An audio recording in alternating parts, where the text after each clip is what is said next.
flares shall be used on all curbside sidewalks. So these are for people who are not disabled so they don't trip. Where you have a planter like this, you don't need a side flare because nobody's walking in the planter theoretically.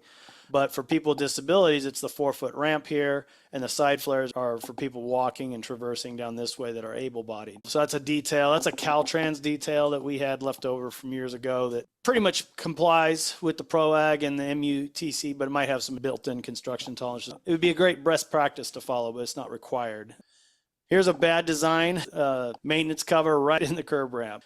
Abrupt edges, chipped concrete, gratings, all those kinds of things you want to get out of that pedestrian access route.